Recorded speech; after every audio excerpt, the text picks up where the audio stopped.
आज मैं एक्सप्लेन करने वाला हूँ हाल ही में अमेजोन प्राइम पर रिलीज हुई मूवी छोरी 2 को, जो कि छोरी मूवी का डायरेक्ट सीक्वल है। आजकल जो हॉरर कॉमेडी मूवीज का ट्रेंड चल रहा है, उससे हटकर ये मूवी प्योर हॉरर दिखाती है। वीडियो में बने रहिए क्योंकि मूवी की स्टोरी काफी इंटरेस्टिंग होने वाली है। तो बिना किसी देरी के चलिए शुरू करते हैं मूवी एक्सप्लेनेशन। फिल्म की शुरुआत उसी मिस्टीरियस विलेज से होती है जहां पहली मूवी सेट थी। एक लड़की को दिखाया जाता है जो कि खेत में अपनी मां को ढूंढ रही होती है। तभी उसे कुछ बच्चे अपनी तरफ बुलाते हैं। उनका पीछा करते करते वो एक वेल यानी कुएं के पास जाती है, जहां मिस्टीरियस तरीके से एक लोहे की चैन लड़की के पैर को जकड़ लेती है और उसे कुएं में घसीट लेती है। तभी सीन शिफ्ट होता है और मेन कैरेक्टर साक्षी को दिखाया जाता है, जो कि एक स्कूल में पढ़ा रही होती है। तभी एक चपरासी आकर उसे बताता है कि आपको प्रिंसिपल बुला रहे हैं।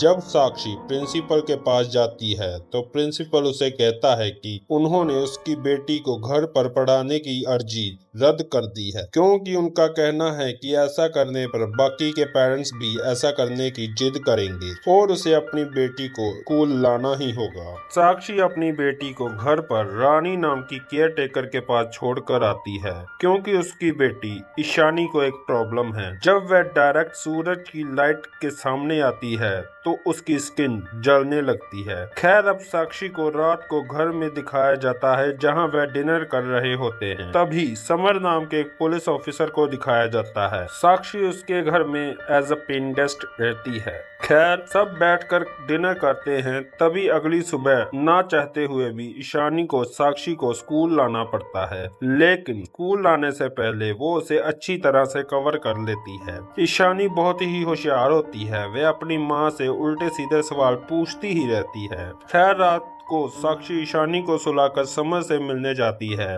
वह जब भी समर से मिलती है तो उसका शुक्रिया करती है। दरअसल ईशानी के पिता राजवीर और उसके घर वालों ने बेटे की चाह में साक्षी और ईशानी को मारने की कोशिश की होती है और उसने पहले भी काफी शादियां कराई होती है ताकि उसे बेटा हो, लेकिन हर बार बेटी हुई होती है और इसलिए वह सबको मारता जाता है और साक्षी के साथ भी वह यही करने वाला होता है। लेकिन साक्षी बड़ी बहादुरी से उसे मारकर पुलिस स्टेशन में अपना जुर्म कबूलने चली जाती है, जहां उसे समर मिलता है। लेकिन जब साक्षी उसे घर लाती है तो वहां कोई नहीं होता और कोई गवाह या सबूत न होने की वजह से साक्षी पर कोई केस नहीं होता। इस बात को 7 साल हो गए होते हैं। अब साक्षी समर के घर में रह रही होती है, लेकिन समर ने साक्षी से इन 7 सालों में कोई भी किराया नहीं लिया होता है। अगले सीन में ईशानी घर पर खेल रही होती है। तभी एक बुरी ताकत ईशानी को अपना शिकार बना लेती है। वे ईशानी को पोसेस करके अपने साथ ले जाने लगती है। ईशानी की केयर टेकर बाहर ही बैठी होती है। वे ईशानी को आवाज लगाती है और उसके पीछे भागती है। तभी एक कार में से कुछ लोग निकलते हैं जो कि ईशानी और रानी को किडनैप करके अपने साथ ले जाते हैं। जब साक्षी और समर घर पहुंचते हैं तो घर का दरवाजा खुला मिलता है और ईशानी और रानी दोनों गायब होते हैं। तभी समर अपने सारे कांस्टेबल्स को पता लगाने के लिए कहता है। जिस कार में वे दोनों को लेकर जा रहे होते हैं वे कार सीसीटीवी कैमरे में दिख जाती है। साक्षी कहती है कि ये वही लोग हैं और ईशानी को उसी गांव में लेकर जा रहे होते हैं। गांव में पहुंचकर पहले तो सारा गांव ही सुनसान मिलता है, लेकिन फिर कुछ बच्चे आकर समर और साक्षी पर और पुलिस कांस्टेबल पर पत्थर मारना शुरू कर देते हैं। समर साक्षी को एक तरफ कर देता है। तभी साक्षी के पीछे से साक्षी का पति राजवीर आ जाता है, जो कि अभी मरा नहीं होता। वह साक्षी को बेहोश करके अपने साथ ले जाता है और समर देखता है कि यहाँ साक्षी नहीं है। अगले सीन में जब साक्षी को होश आता है तो वह एक अजीब सी जगह पर होती है, जहाँ राजवीर और गांव का मुखिया होता है, जो कह रहा होता है कि अगर इस लड़की को प्रधान जी ने एक्सेप्ट कर लिया तो विलेज की हरियाली वापस आ जाएगी। दरअसल वे ईशानी की बात कर रहे होते हैं। असल में आज से 3 दिन बाद उस छोटी बच्ची को प्रधान प्रधान के सामने पेश किया जाएगा और तभी उसकी माँ साक्षी भी सबके सामने मार दी जाएगी। साक्षी को कुछ समझ नहीं आ रहा कि यहाँ क्या हो रहा है। उधर समर को यहाँ कुछ नहीं मिलता तो वह अपनी टीम को लेकर यहाँ से चला जाता है। अगले सीन में ईशानी को दिखाया जाता है जिसे किसी जगह पर कैद किया होता है। तभी वहाँ उसे कोई मिलने आता है। वे अपना नाम सहानी बताता है। ये देखने में एक लड़के की तरह रह रहा होता है लेकिन असल में ये एक लड़की होती है। वह ईशानी को एक काढ़ा पीने के लिए देता है लेकिन ईशानी काढ़ा पीती नहीं।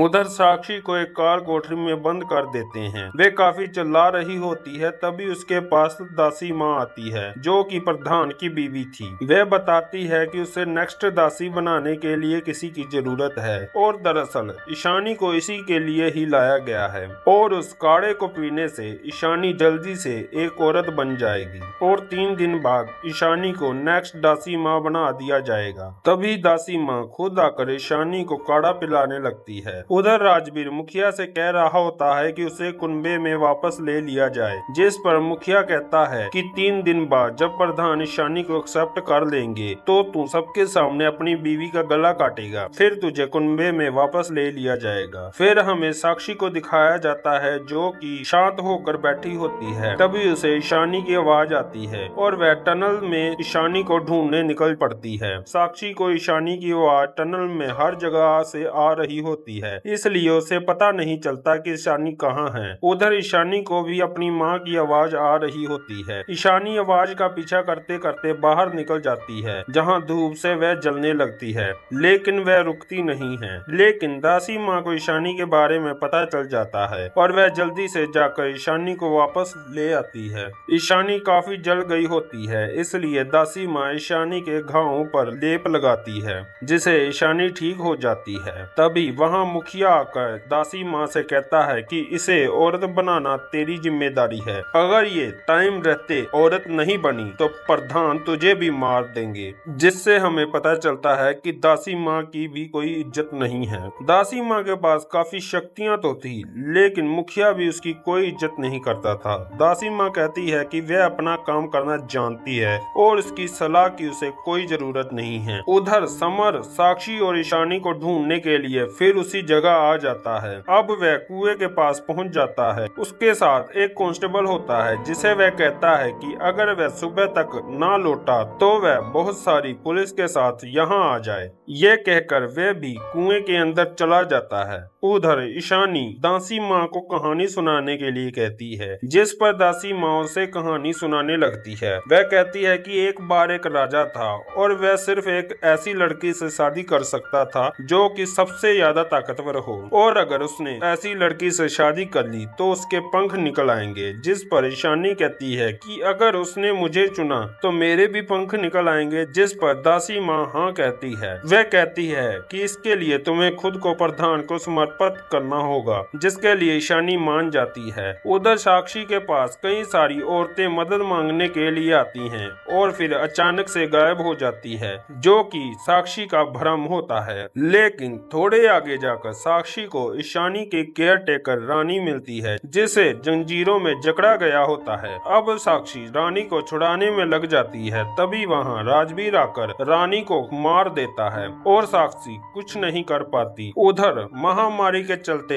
ईशानी के पेट में दर्द होने लगती है जिससे दासी माँ को पता चल जाता है कि ईशानी अब औरत बन गई है। साक्षी राजवीर से कहती है कि तुम ईशानी के साथ ऐसा नहीं कर सकते, वो तुम्हारी बेटी है। लेकिन राजवीर तो जैसे पागल हो गया था। वह साक्षी को बहुत मारता है और उसे अधमरी हालत में छोड़कर चला जाता है। उधर सबको ईशानी के बारे में पता चल गया था इसलिए उसकी और प्रधान की शादी की रस्म शुरू हो जाती है। साक्षी किसी तरह रेंगते हुए कुएं में छलांग लगा देती है जहां उसे अपनी ही जैसी और औरतों की स्पिरिट मिलती है जो कि साक्षी के सर पर हाथ रखकर अपनी सारी पावर साक्षी के अंदर ट्रांसफर कर देती है। आज रात को ईशानी को प्रधान के हवाले करना था इसलिए उसकी डोली तैयार की जाती है। उधर राजवीर मुखिया से कहता है कि उसने तो साक्षी को अधमरा हालत में मरने के लिए छोड़ दिया है। जिस पर मुखिया उस पर गुस्सा करने लगता है और कहता है कि उसका गला सबके सामने काटने का हमारा मकसद एक एग्जाम्पल सेट करना था ताकि बाद में कोई भी छोरी उस जैसी हरकत ना कर सके। जिस पर राजवीर साक्षी को दोबारा लेने के लिए जाता है। ईशानी को प्रधान के सामने लाया जाता है, जिस वजह से मुखिया बहुत खुश होता है। वह सोच रहा था कि अगर प्रधान ने ईशानी को एक्सेप्ट कर लिया तो गांव की हरियाली वापस आ जाएगी। उधर समर ने भी सहानी को पकड़ लिया होता है और उसे ईशानी और साक्षी का पता पूछ रहा होता है। उधर राजवीर को भी साक्षी मिल जाती है और वह उसे फिर से घसीटने लगता है, लेकिन इस बार साक्षी अकेली नहीं। दरअसल उन सारी औरतों की स्पिरिट से साक्षी भी पावरफुल हो गई होती है, जिस वजह से साक्षी राजवीर पर भारी पड़ने लगती है और उसे बहुत बुरी मौत मारती है। फिर साक्षी को समर भी मिल जाता है, वह उसे सारी बात बता देती है। वह दोनों ईशानी को ढूंढने लगते हैं कि तभी मुखिया अपने आदमियों के साथ उन्हें रोकने के लिए आ जाता है, जिस पर समर साक्षी से कहता है कि तुम ईशानी को ढूंढो, इन्हें मैं देखता हूँ। उधर दासी माँ ने